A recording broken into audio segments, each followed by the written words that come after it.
গত 19 আর 20 অগস্ট যাদবপুরে তাণ্ডব আর সেই ঘটনার তদন্তে এবার ক্যাম্পাসে পুলিশ। যাদবপুর বিশ্ববিদ্যালয়ে এসিপি মনোজ কুমার ঝা। আমরা দেখেছিলাম গত 19 এবং 20 অগস্ট কিভাবে উত্তপ্ত হয়ে উঠেছিল যাদবপুর, আর সেই ঘটনার তদন্তেই এবার ক্যাম্পাসে পুলিশ। কথা বলবো, বিশ্বজিৎ রয়েছেন আমাদের সঙ্গে। বিশ্বজিৎ, আজ পুরো ক্যাম্পাসে গিয়েই পৌঁছলো পুলিশ আধিকারিকরা। সেখানে গিয়ে তারা মূলত কোন কোন বিষয় খতিয়ে দেখেন? দেখো, 19 তারিখ রাতে ঘটনা ঘটেছে। 6 দিন পর আজ মঙ্গলবার ক্যাম্পাসে পুলিশ এলো তদন্ত করতে।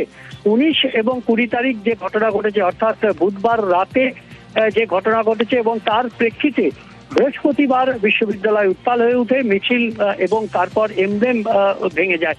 অর্থাৎ সব মিলিয়ে এই যে ঘটনা, এই দুদিনের সিসিটিভি ফুটেজ তলব করেছে পুলিশের পক্ষ থেকে। আজ দুপুর 1:30 নাগাদ মনোজ কুমার ঝা, কলকাতা পুলিশের অ্যাডিশনাল পুলিশ কমিশনার এসিপি, তিনি আসেন এবং তার সঙ্গে আরো 3 জন আধিকারিক আসেন।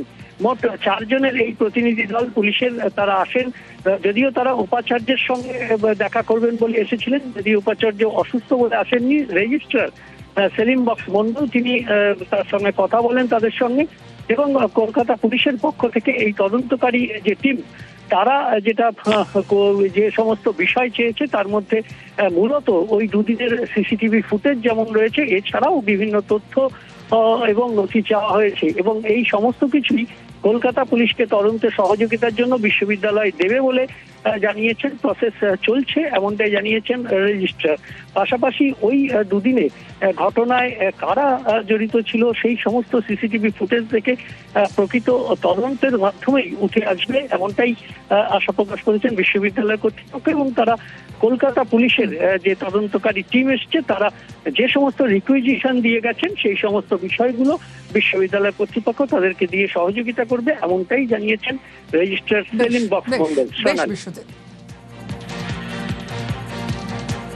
আমরা তদন্ত কাছে এসেছিলাম, একজনের সঙ্গে কথা বলেছি। কিসের তদন্ত? যা আমাদের কাছে এই ডিটেলসটা যা জানতে হয়, I am not the appropriate authority, আমাদের সুপিরিয়ার্স আছে। আমরা সব রিকুয়েশন দিয়েছি, এবার রেজিস্ট্রারের সঙ্গে কথা বলা হয়েছে। 19 এবং 20 তারিখে বিশ্ববিদ্যালয়ে একটা ঘটনা ঘটে, সেই ঘটনার বিষয়েই কথা বলতে এসিপি এসেছিলেন। ওনাদের যা যা চাওয়ার, সেটা রিকোয়ারমেন্ট যা রয়েছে সেগুলো চাইছে, আমরা প্রসেস করছি।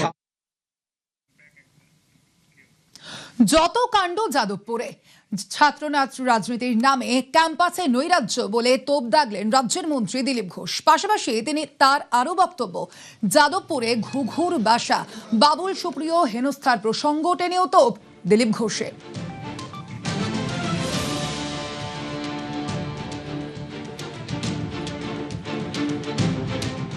দিল্লির জেএনইউতে হচ্ছিল কিনা এরকম পরিবেশ, রাষ্ট্রবিরোধী গতিবিধি, স্লোগান, গাঁজা, চরস, সমাধান হয়েছে সেখানে। দেশ বিরোধী শক্তির আধিপত্য ছিল। বিবেকানন্দের স্ট্যাচু ওখানে প্রতিষ্ঠিত হয়েছে। আর বিবেকানন্দের রাজ্যে এইরকম একটা নামী ইউনিভার্সিটিতে কিছু লোক উৎপাত করবে, যা ইচ্ছা করবে, সেখানে রাজ্যপালকে অপমান করা হবে, কেন্দ্রীয় মন্ত্রীকে অপমান করা হবে, অন্য কোনো মতাদর্শের লোককে ঢুকতে দেওয়া হবে না। এরকম চলতে পারে না। পশ্চিমবাংলা থেকে বাংলাদেশি রাজ চলে গেছে, ওখান থেকেও চলে যাবে। আর তার জন্য শুরু হয়েছে অপারেশন, চলবে ধীরে ধীরে। এবং যারা ওখানকার ইউনিভার্সিটি কর্তৃপক্ষ, সম্মাননীয় আর উপাচার্য থেকে আরম্ভ করে সবাইকে এইভাবে সতর্ক থাকা উচিত। কলেজে, ইউনিভার্সিটিতে পুলিশ যাবে না, ঠিক আছে, কিন্তু অ্যাডমিনিস্ট্রেশন ঠিক থাকা উচিত, পড়াশোনার পরিবেশ ঠিক থাকা উচিত, নিরাপত্তা ঠিক থাকা উচিত, না হলে তো সমস্যা হবেই উল্টো দিক থেকে। এর আগে অনেক ঘটনা ঘটেছে, কাউকে অ্যারেস্ট করেছে ইউনিভার্সিটি।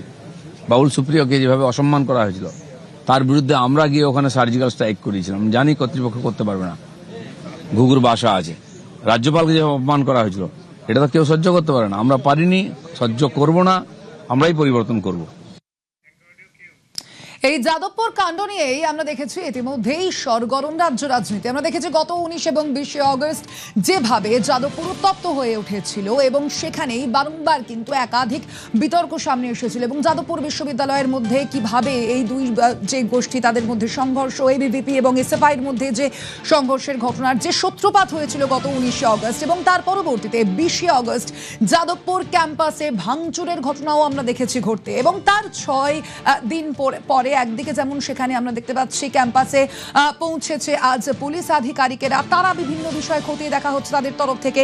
সিসি ক্যামেরার যে ফুটেজ, সেই ফুটেজ ইতিমধ্যেই দেখা হচ্ছে। একই সঙ্গে আমরা দেখেছি যে তদন্ত কমিটি, তারা কিন্তু বিভিন্ন বিষয়গুলি খতিয়ে দেখছে। অনুসন্ধান কমিটি গঠনের কথা বলা হয়েছে, একাধিক পদক্ষেপ ইতিমধ্যেই নেওয়া হয়েছে বিশ্ববিদ্যালয় কর্তৃপক্ষের তরফ থেকে। আর ঠিক এরই মাঝে বিজেপি নেতৃত্বের তরফ থেকে কি বলা হচ্ছিল আপনাদের শুনিয়েছি ইতিমধ্যেই। দিলীপ ঘোষের বক্তব্য এ বিষয়ে আপনাদের সামনে রাখলাম।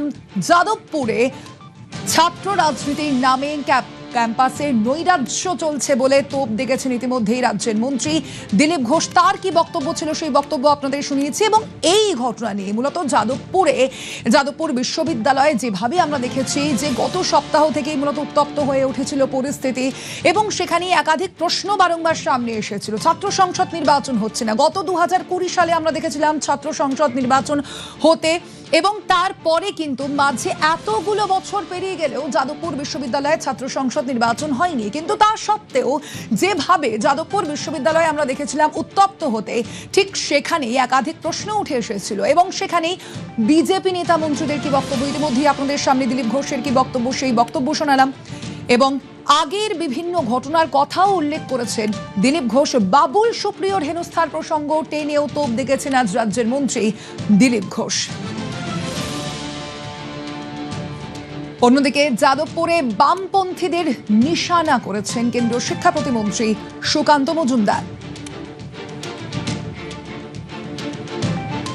যাদবপুর বিশ্ববিদ্যালয় বামপন্থীদের দ্বারা তৈরি করা এমন একটা হেজিমনি, তারা শিক্ষকদের মধ্যে আছেন, ছাত্রদের মধ্যে আছেন। এটা ধাক্কা মেরেছে। একসময় যাদবপুরের ক্যাম্পাসের মধ্যে ভিসি গোপালবাবুকে খুন হতে হয়েছিল, বামপন্থীরা চেপে যান, বিপ্লব করে ভিসিকে খুন করে সে বিদেশে পালিয়ে গেছিল, আমেরিকায় সারা জীবন কাটিয়েছিল। সেই বামপন্থীরা এখন একটু ফিকে বামপন্থী হয়েছে, সেখানে ধাক্কাই গেছে। আবার যদি এরা জোর পেয়ে যায়, এরা আবার ভিসি খুন করবে, ওই ক্যাম্পাসের মধ্যেই খুন করবে ভিসিকে।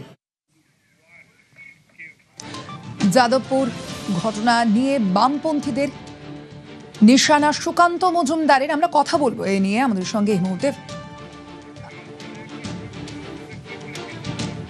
আরো একবার আপনাদের সামনে রাখবো সুকান্ত মজুমদারের এই বিষয়ে ঠিক কি বক্তব্য। যাদবপুর বিশ্ববিদ্যালয় বামপন্থীদের দ্বারা তৈরি করা এমন একটা হেজিমনি, তারা শিক্ষকদের মধ্যে আছেন, ছাত্রদের মধ্যে আছেন। এটা ধাক্কা মেরেছে। একসময় যাদবপুরের ক্যাম্পাসের মধ্যে ভিসি গোপালবাবুকে খুন হতে হয়েছিল, বামপন্থীরা চেপে যান, বিপ্লব করে ভিসিকে খুন করে সে বিদেশে পালিয়ে গেছিল, আমেরিকায় সারা জীবন কাটিয়েছিল। সেই বামপন্থীরা এখন একটু ফিকে বামপন্থী হয়েছে, সেখানে ধাক্কাই গেছে। আবার যদি এরা জোর পেয়ে যায়, এরা আবার ভিসি খুন করবে, ওই ক্যাম্পাসের মধ্যেই খুন করবে ভিসিকে। আমাদের সঙ্গে এই মুহূর্তে রয়েছেন সিপিএম নেতা বিকাশ রঞ্জন ভট্টাচার্য। বিকাশ বাবু, আপনি শুনলেন সুকান্ত মজুমদারের কি বক্তব্য এই বিষয়ে। সরাসরি তিনি এই ঘটনার প্রেক্ষিতে বামপন্থীদের নিশানা করেছেন, আপনার কি বক্তব্য? সুকান্ত বাবুরা তো চিরকালই ইতিহাসের বিকৃতি করেছেন, ইতিহাসে বিকৃত করেই ওদের সৃষ্টি এবং ওদের নিপাত তাতেই হবে। গোপাল সেনকে যখন হত্যা করা হয়েছিল সেই সময় পরিস্থিতিটা ভাবুন। তারাই ছিলেন শুভেন্দু বাবুদের নেতা, যারা কিষেনজি মহারাজের হাত ধরে বামপন্থী, যারা আসল বামপন্থী আমাদের নিকেশ করার চেষ্টা করেছিলেন গোটা লালগড় অঞ্চলে। এটা বলে যাচ্ছেন কেন? গোপাল সেনকে হত্যা করার উগ্র বামপন্থীদের পরে বামফ্রন্ট সরকার ক্ষমতায় এসে যাদবপুর বিশ্ববিদ্যালয়কে ভারতবর্ষের অন্যতম শ্রেষ্ঠ বিশ্ববিদ্যালয়ে রূপান্তরিত করেছিল। এখন তো সুকান্ত বাবুরা ওরা কোন একটা বিশ্ববিদ্যালয়কে আন্তর্জাতিক স্তর কেন জাতীয় স্তরে মর্যাদা সম্পন্ন করেছেন? একটা দৃষ্টান্ত নেই। এই যাদবপুরটা হচ্ছে স্বাধীনতা সংগ্রামের উত্তরসূরি হিসেবে যারা সঠিক বামপন্থায় বিশ্বাস করেন আমাদের মতো, তারাই তাকে গর্বের আসনে বসিয়েছেন। আর সুকান্ত বাবুরা সেটাকে আজকে ধ্বংস করার চেষ্টা করছেন। সুকান্ত বাবু একজন শিক্ষিত মানুষ, ওর দলের প্ররোচনায় তিনি একজন অর্ধশিক্ষিত মানুষের মতো কথা বললে সেটা ভালো লাগে না, এইটুকু বলতে পারি। বেশ,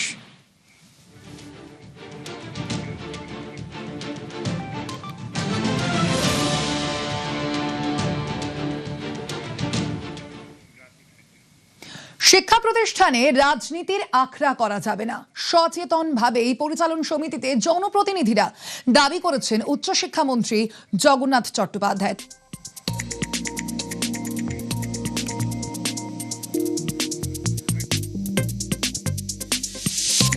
বাম জমানাতে দুটি কারণে সারা বছর ল অ্যান্ড অর্ডার সমস্যা থাকতো পশ্চিমবঙ্গে। এক হচ্ছে স্টুডেন্টস ইউনিয়ন ইলেকশন, আর কলেজ আর স্কুলের পরিচালন সমিতি নির্বাচন। কলেজ পরিচালন সমিতি নির্বাচনে বোমা পড়তো। এর আগে কলেজের যে ইউনিয়ন রুম থেকে যা যা জিনিস সামগ্রী পাওয়া গেছে, কলেজের শিক্ষকেরা নিয়মিত ক্লাস নিতে যাচ্ছে না, কলেজের শিক্ষক নেই, ক্লাসরুমে ছাত্র নেই, সময়ে ভর্তি, সময়ে পাঠদান, সময়ে পরীক্ষা, সময়ে রেজাল্ট, এই চারটি যে বেসিক রিকোয়ারমেন্ট, সেই ব্যবস্থাকে ফিরিয়ে আনার জন্য আপাতত আমরা অস্থায়ী ব্যবস্থা হিসেবে কলেজের আমরা গভর্নিং বডির প্রেসিডেন্ট হিসেবে জনপ্রতিনিধিদের রেখেছি এবং এটা সচেতন ভাবেই করা হয়েছে। আরো 200 কলেজে আমরা এরকমই সচেতন দৃষ্টান্ত আমরা স্থাপন করব। আমাদের যে মূল লক্ষ্য, যে শিক্ষা প্রতিষ্ঠানকে রাজনীতির আখড়াতে পরিণত না করা, সেই লক্ষ্যেই আমাদের এই সিদ্ধান্ত নেওয়া হয়েছে। মতপার্থক্য থাক, হাতাহাতি বাদ যাক, মতবিরোধ থাক, বিবাদ বাদ যাক, ক্যাম্পাসে তর্ক থাক, সংঘর্ষ বাদ যাক, অশান্তি নিপাত যাক, যাদবপুর বদলে যাক, শিক্ষাঙ্গনে দাপাদাপি কবে সারবে এই ব্যাধি, ক্যাম্পাসে সব রং থাক, রংবাজি বাদ যাক, ক্যাম্পাসে হুজ্জতি এবার হোক ইতি।